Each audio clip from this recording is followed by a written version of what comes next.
Assalamualaikum warahmatullahi wabarakatuh. Perkenalkan, nama saya Mita Duranasari dari Program Studi Pendidikan Guru Madrasah Ibtidaiyah semester 4 Universitas Islam Raden Rahmat Malang. Di sini saya akan menjelaskan beberapa soal dari perencanaan pembelajaran. Soal pertama, apa yang Anda pahami tentang perencanaan pembelajaran? Menurut saya, perencanaan pembelajaran adalah suatu proses yang harus disusun sedemikian rupa dengan langkah-langkah tertentu oleh tenaga pendidik, baik berupa penyusunan materi, model pembelajaran, penggunaan media, maupun model pembelajaran yang lainnya, supaya dalam proses pembelajaran bisa berjalan dengan lancar, optimal, dan bisa dipahami oleh peserta didik dalam proses belajar mengajar di dalam kelas. Soal nomor 2.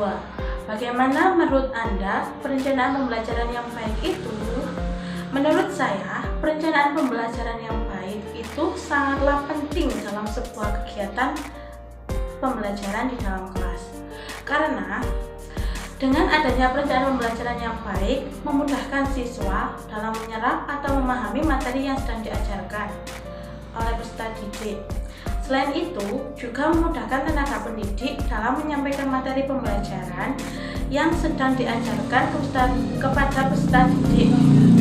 Dengan adanya perencanaan pembelajaran yang baik, dapat memprediksi seberapa besar keberhasilan yang akan dicapai dalam pembelajaran tersebut. Selain itu, pembelajaran yang baik disesuaikan dengan kondisi madrasah. Misalnya, pembelajaran yang baik di madrasah A belum tentu baik di madrasah B. Oleh sebab itu, guru atau tenaga pendidik harus bisa mengetahui hal tersebut karena sangatlah penting dalam proses pembelajaran yang sedang berlangsung. Soal nomor 3. Apa manfaat dan fungsi perencanaan pembelajaran itu? Yang pertama, manfaat perencanaan pembelajaran yaitu A. Dengan adanya perencanaan yang matang dan akurat, bisa dapat memprediksi seberapa besar keberhasilan yang akan dicapai. B. Sebagai alat untuk memecahkan masalah. C. Sebagai manfaat berbagai sumber belajar yang tepat. Dan D. Perencanaan akan membuat pembelajaran berlangsung secara sistematis di dalam kelas. Jadi, yang kedua, fungsi perencanaan pembelajaran yaitu A. Fungsi kreatif.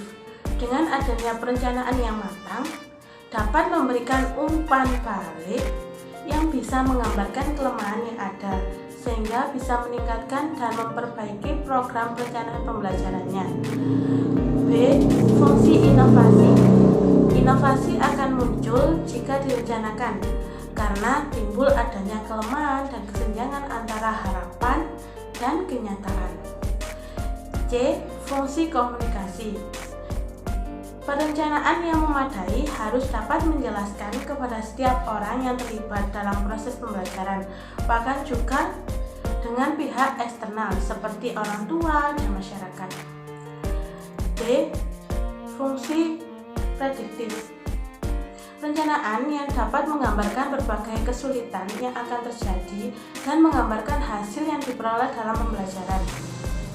E. Fungsi akurasi.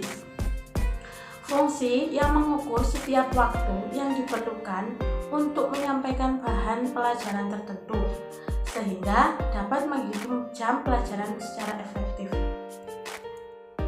F. Fungsi pencapaian tujuan. Mengajar bukanlah sekedar penyampaian materi, tetapi juga membentuk manusia utuh yang tidak berkembang dalam aspek intelektualnya saja, tetapi dalam sikap dan keterampilan. Dengan adanya perencanaan yang baik, maka proses dan hasil belajar bisa dilakukan dengan seimbang. G. Fungsi kontrol. Fungsi mengontrol keberhasilan siswa mencapai tujuan adalah bagian yang tidak dipisahkan dari suatu proses pembelajaran. Pada fungsi ini, bisa menjadi tolak ukur sejauh mana peserta didik memahami materi, mengevaluasi materi yang telah diajarkan, sehingga dapat memberikan tolak balik kepada tenaga pendidik. Soal nomor harus menyusun perencanaan sebelum mengajar.